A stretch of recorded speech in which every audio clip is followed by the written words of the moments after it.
Straight ahead, demanding insurance reform. The group demanding action from the state of Missouri after the May 16th tornadoes. Plus, paying less for weed. We're going to tell you about a big tax win for some marijuana users and creating an emergency savings plan even when you're struggling to make ends meet. Hi, everyone. Welcome to Michelle on the Money. This is all about your money from consumer to business news in the bi-state.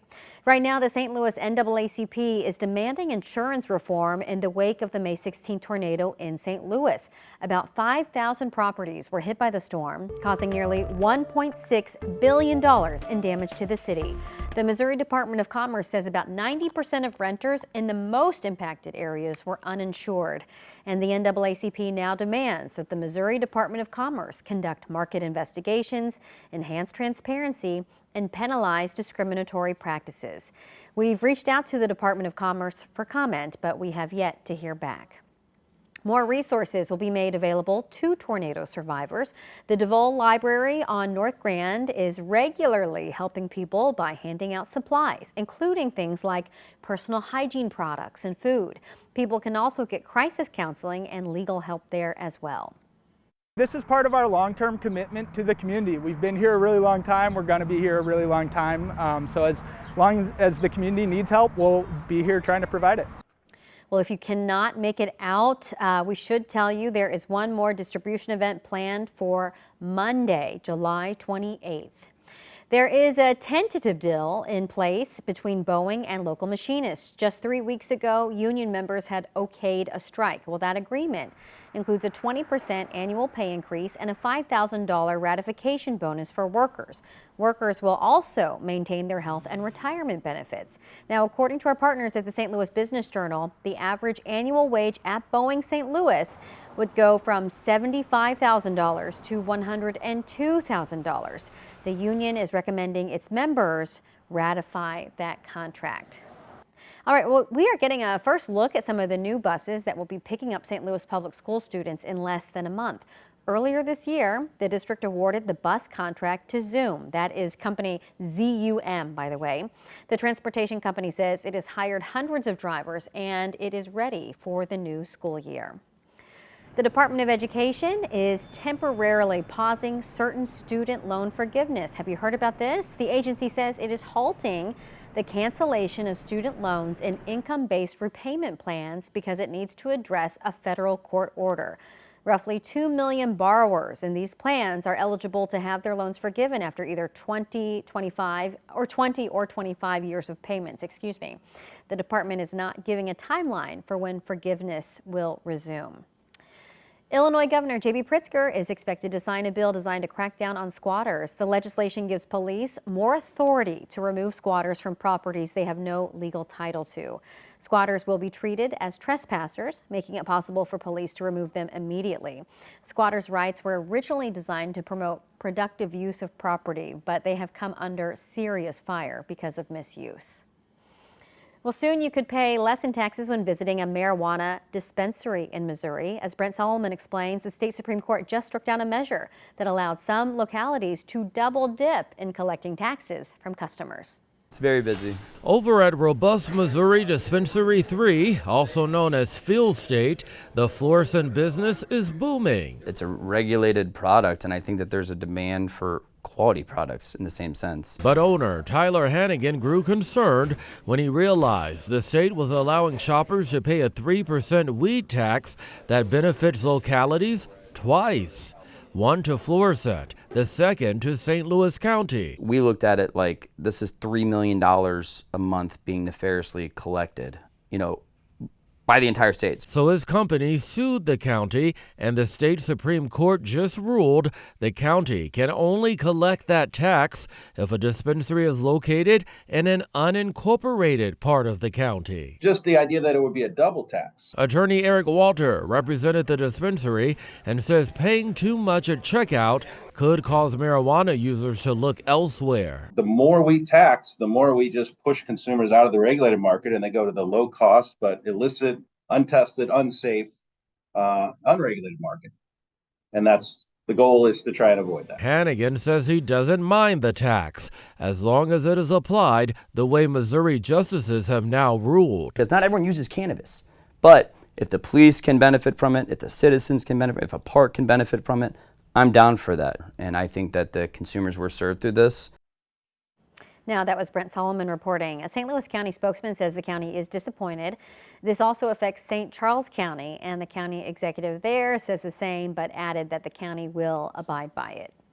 Well, the FDA is having issues with AI. Earlier this year, the Food and Drug Administration unveiled ELSA, which is an artificial intelligence tool that's expected to speed up the process for approving drugs and medical devices. But according to 3 current FDA employees, ELSA is creating studies that didn't exist.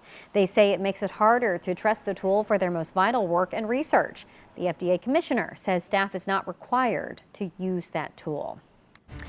Your backyard pool could be under a recall. 5 million above-ground swimming pools have been recalled because of drowning risks. Pools from brands like Bestway, Coleman, Intel, and Poly Group are all in this recall. And take a look there. 9 children, all under the age of 3, have actually died after using that outside compression strap that you see to get into the pools. The products were sold at retailers like Walmart, Target, Costco, and Amazon. So basically everywhere. This morning, we also have 3 safety tips to prevent drownings. For starters, put at least one barrier between a child and the pool, such as a fence, cover, or alarm. It's also really important to get them into swim lessons pretty early, and then talk to your child about water safety. Finally, always ensure that an adult is watching when kids are in the water. Well, if you like the drink Poppi for its gut health features, you may have been misled and you might get paid for it. People who bought Poppi sodas between January 2020 and this July can actually file claims for refunds as part of a class action settlement. The lawsuit said Poppi improperly marketed its products as gut healthy, but according to the lawsuit, someone would need to drink 4 or more cans of Poppi to get any prebiotic fiber, which of course would offset the benefits with the sugar content in each soda. Now, Poppi agreed with the settlement but denies any wrongdoing. If you'd like to file a claim, you can go to ksdk.com/money for details. Well, this might be the best deal you didn't know about. Pizza Hut says it's going to extend a deal that is very popular and has been popular this summer. We're talking about the $2 personal pan pizza. It is a deal only good on Tuesdays. It was supposed to end in July, but now the chain confirms it is back on indefinitely. The personal pan pizza is $2 on Tuesday, no other purchase necessary. And get this, you can buy up to 4, and you can order in store or on the app.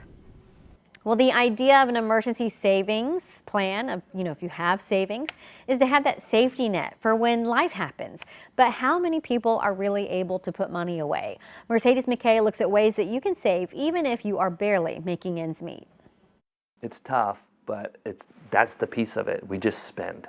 We love spending money. And unfortunately, we don't like saving money. It's something most of us aren't great at, but it's critical for when life just happens. I think it's important to have savings for emergencies and things that are unexpected. While some are expecting the unexpected. Do you have emergency savings? I do, yes. Sure do. Yep. I do. That's not the case for everyone. According to a Bankrate survey, only 46% of U.S. adults have enough emergency savings to cover 3 months of expenses. How many people do you think actually have a pot of emergency funds? Very little. I wish it was more. So just how much money should you have tucked away for when things don't go as planned? Financial advisor Rob Reed says that just depends. If you're a single person household and you're a single earner, probably 6 months because you have nobody else to rely on that money.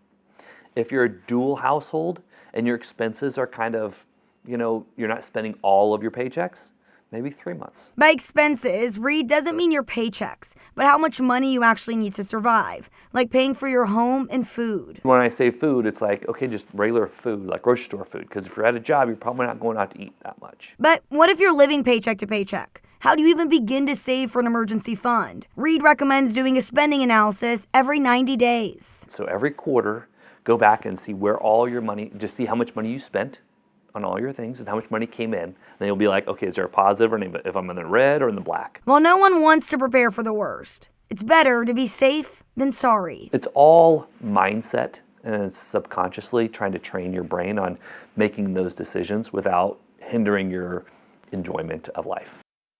Well, we are talking all things 401k. And if you are just joining us, we have Jeff Sachs from Sachs Financial here to talk about new rules regarding our retirement. And you know what? There are some new rules that some people shouldn't ignore, you say, especially like part-time and gig workers, right? Yeah, this changed a couple years ago, but went into effect this year. Okay. So if you're a temporary worker, gig worker, part-time retail, part-time teacher, if you've worked 500 hours in 3 consecutive years, so 500 hours a year for 3 years, you can now participate in that retirement plan, 401k, 403b plan, whatever's available. Okay. And that's a big change for a lot of people. And that is a big win, you A think? huge win, because before then you had to work almost full time to be able to save for retirement. Yeah, huge. Okay, so there are some bigger catch-up contributions for those who are close to retirement as well, right? Yeah. So what are catch-up contributions,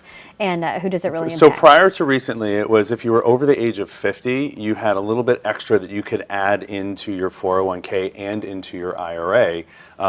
Recently, the Secure Act 2.0 changed it and said if you're between the ages of 60 and 63, you can add an extra $10,000 to your 401k, which is great because a lot of studies show that we're in our max earning years in our late 50s and early 60s. So it gives you an opportunity to really kind of like fatten up your retirement accounts. Yeah, and so then how much total would that be every year that you could potentially put in? You can put in, I mean, there are, it's up to, I think, almost $11,500 now if you're over the age of 50. And then there's additional contributions that you can do from there. Okay, and does that really make a huge difference? I mean, if you're fattening it up, it sounds like yes, it does, but you're so close to retirement age anyway. You are, but one of the things that they also changed was our required minimum distributions that say that because you've never been taxed on this money, it used to be when you were 70 years old you could take this out, but now after you retire you can almost wait till you're 75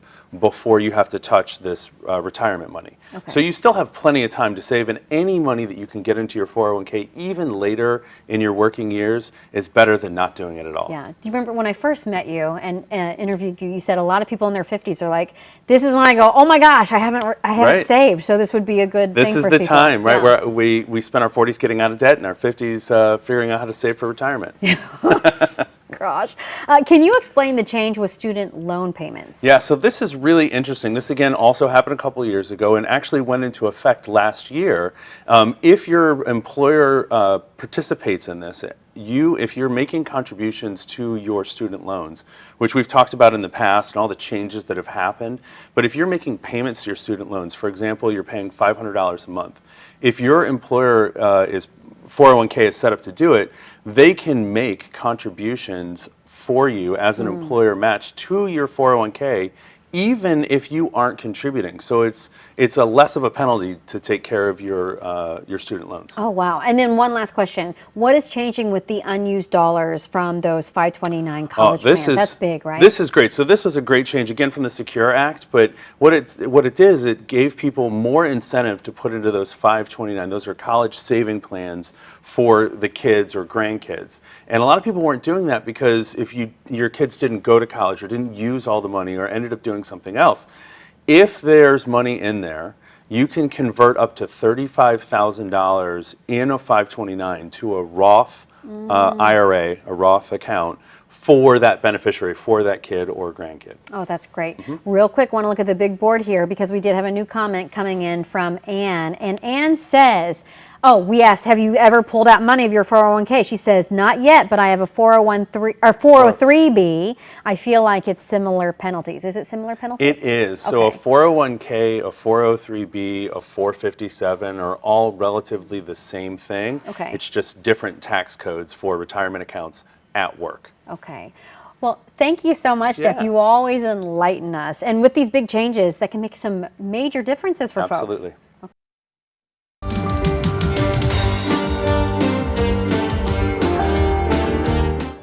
Can you believe it? It's already Christmas, at least Christmas in July for fans of the Mannheim Steamroller. The popular holiday tradition will return to the Fabulous Fox on December 19th. Tickets went on sale on the theater's website Friday morning, but this is the 40th year of the ensemble's holiday tour.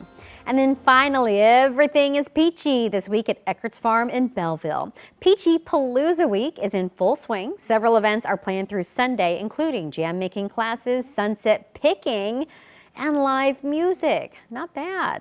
All right, that's going to do it for us. Thanks so much for watching Michelle on the Money. For more money stories like these, be sure to join me every day on Today in St. Louis starting at 5 a.m. We're going to see you again next weekend right here on the 5+ app.